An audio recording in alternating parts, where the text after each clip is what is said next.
एक गरीब पति और पत्नी की अनोखी कहानी। किसी गांव में एक पति पत्नी रहते थे। दोनों गरीबी में अपने दिन गुजार रहे थे। पति अपनी आलसी प्रवृत्ति के कारण ज़्यादा काम नहीं करता, फसल भी उतनी ही करता जितने में गुजारा हो जाए।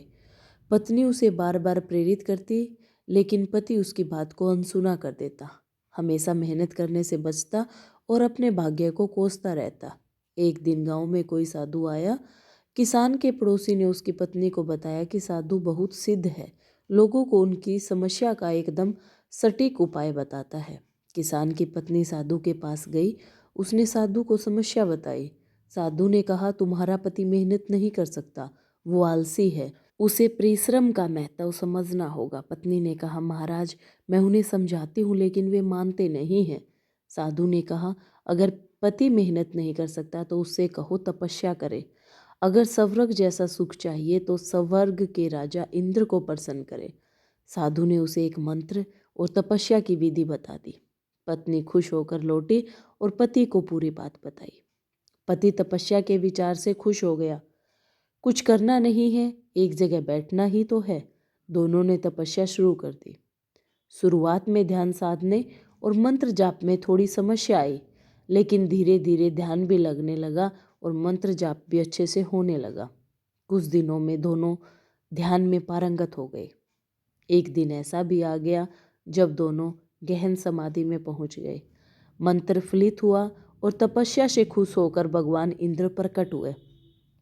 दोनों हाथ जोड़कर खड़े हो गए। इंद्र ने कहा, मैं तुम दोनों की तपस्या से प्रसन्न हूँ। तुमने स्वर्ग जैसा सुख और धन के लिए तपस्या की है। मैं तुम्हें ऐसा वरदान देता हूँ कि तुम्हारे घर में कभी धन का भंडार खत्म नहीं होगा, लेकिन इसके लिए तुम दोनों को अलग रहना होगा। पति ने कहा, अलग क्यों रहना होगा, हम साथ रहेंगे। हमारा रिश्ता पति पत्नी का है, हम दोनों ने ही साथ में तपस्या की है।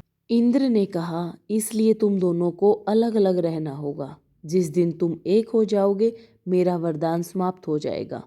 क्योंकि तुम दोनों ने अलग अलग तपस्या की है, इसलिए दोनों को अलग अलग फल मिलेगा। दोनों सोच में पड़ गए। पत्नी ने कहा, अगर इन्हें पूरा सुख मिलता है, धन की कमी नहीं रहती है, तो मैं इस वरदान के लिए तैयार हूँ।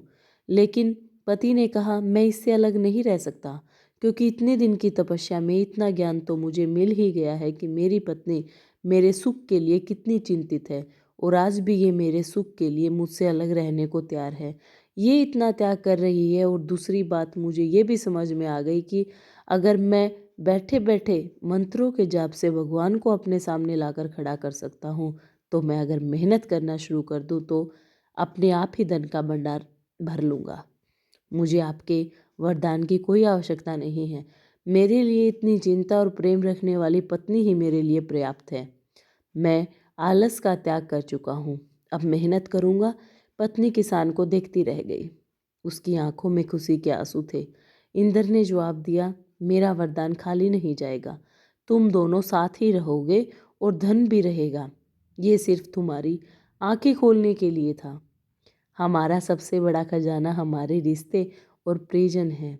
अगर ये हमारे अनुकूल हो तो संसार में कुछ भी पाना असंभव नहीं है। हमारे रिश्ते और हमारा स्वास्थ्य शरीर ही हमारे लिए सबसे बड़ा खजाना है। इसकी कीमत समझनी चाहिए। मेहनत से भगवान को भी पाया जा सकता है, तो धन और सुख तो बहुत छोटी चीज़ें हैं।